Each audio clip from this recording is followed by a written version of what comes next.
L'Esprit Polytech, c'est avant tout une famille. L'Esprit Polytech, c'est une connexion particulière, une sorte de porte déjà entrouverte, qui est basée sur une fierté commune, celle du parcours que nous avons tous partagé. C'est des personnes sur qui on peut compter à tout niveau, aussi bien sûr au niveau professionnel, dans des domaines d'activité dans lesquels on n'est pas nécessairement expert, mais aussi des personnes avec qui on a lié des amitiés fortes, sur qui on peut compter dans toutes les circonstances de la vie. On n'a pas besoin de se connaître pour se reconnaître. Un état d'esprit de bienveillance les uns envers les autres. C'est un peu comme dans les vieux couples, on n'est pas obligé de se parler pour se comprendre. C'est un esprit de confiance, un esprit de convivialité qui soude vraiment ses membres entre eux. La Polytech, c'est également, je pense, une certaine forme aussi de respect. Non, mais quand on sort de la Polytech, il y a quand même un sentiment d'appartenance. Parce que dans une boîte, quand on rencontre d'autres ingénieurs qui viennent de la Polytech, il y a tout de suite un feeling qui se crée.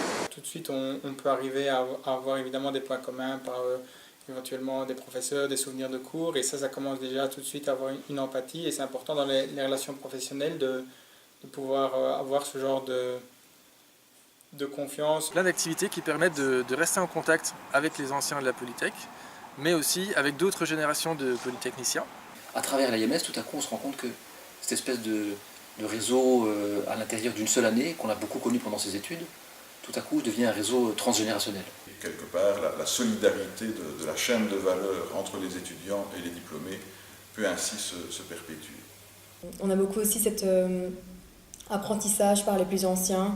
On peut toujours aller voir quelqu'un, notamment de la IMS ou quelqu'un d'autre, mais de génération en génération, on perpétue comme ça le savoir.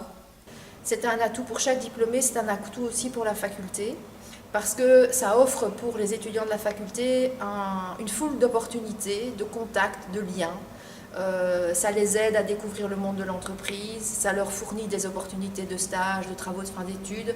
Pour les chercheurs, ce sont des contrats avec l'industrie. Ce networking pour les étudiants qui sortent de l'école, qui leur permet aussi de pouvoir trouver peut-être leur futur job. Ce qui ressort toujours de ces séances de networking, c'est à nouveau l'enthousiasme qu'ont les ingénieurs à partager leur métier et leur passion. Et quand j'ai voulu créer mon entreprise, j'ai repris contact avec le réseau et très rapidement je me suis retrouvé avec 10-15 Polytech autour de moi qui m'ont soit aidé, soit encouragé, qui m'ont conseillé et qui m'en conseillent encore aujourd'hui. J'en suis là, Omeco on est là grâce surtout à l'IMS parce que j'ai pu bénéficier de l'expérience d'anciens qui avaient monté leur boîte, qui avaient réussi ou raté, les deux expériences étant intéressantes.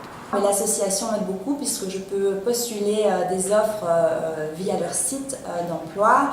On tisse des liens intergénérationnels aussi et donc on peut apprendre de l'expérience des plus anciens et en même temps on peut aussi parrainer ou accompagner les plus jeunes qui débutent dans le métier. Et maintenant à mon tour, moi, si j'ai l'occasion de prendre avec moi des jeunes Polytech, je les prends avec moi. Et si j'ai l'occasion de donner des conseils à d'autres, c'est pareil, je le fais avec plaisir et pour entretenir justement cet esprit Polytech et aussi les valeurs de l'ingénieur.